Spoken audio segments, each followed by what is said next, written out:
Well, hello, and thank you for joining me again for one of the updates from the board. This month we had a really interesting presentation from Susie Rushbrook and Caroline Barnes on creative health, and that they describe as creative approaches that benefits health and well-being. They told us the story of Robert, who was 87, who'd been admitted into Mary Anning ward from home. He wasn't in a great state, very agitated, very anxious. He'd been sectioned on an attempted suicide.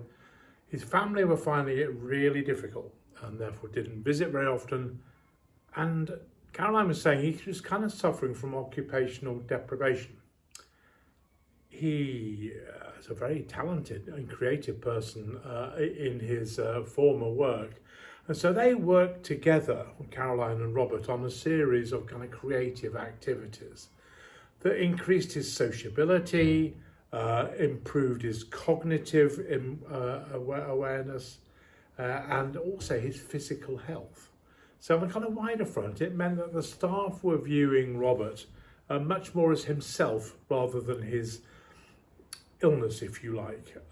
When the discharge team came to see him, they could see that he had many more abilities than just being someone who needed to move out of the ward.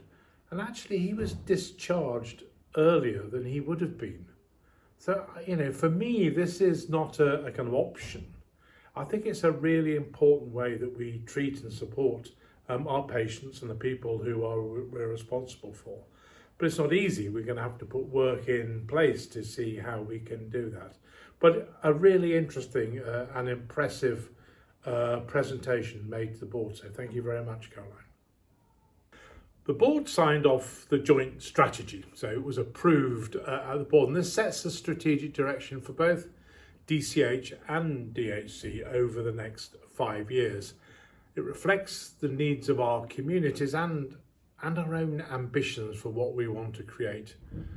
The strategy aligns with Dorset Integrated Care Partnership and with our colleagues across the county.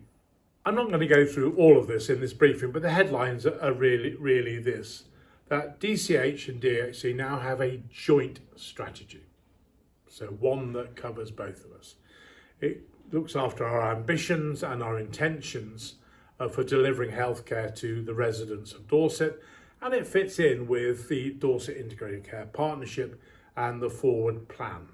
It's also better designed to better meet the needs of the population of Dorset and the communities that we serve.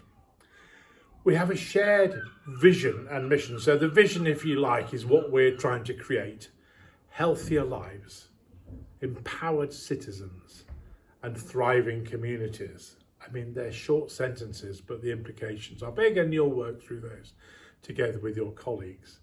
And our mission, which is how are we going to go about doing this, is to work in partnership with our colleagues across the system, providing high quality and compassionate services, and also to nurture an environment where everybody can be at their best. I think this sets an exciting new direction for both trusts. Greater emphasis on communities, population health, and collaboration. Closer integration of mental and physical health, and that applies both across community and acute settings. You, the staff, are at the heart of this transformation, and I want your working lives to feel better, to be better, more fulfilled and more enjoyable. So the work starts very soon with a series of conversations. Share the principles and understanding across both organisations by engaging with you, and there'll be any number of different ways this will happen. So it'll be whatever suits you and your team best. We'll develop a shared brand, a kind of visual identity for the Federation as well. So the communication campaign begins in August, and then really in earnest in September we begin the conversations to help understand what we're driving at here, to get you involved and to listen to you and how we should go about doing this most effectively.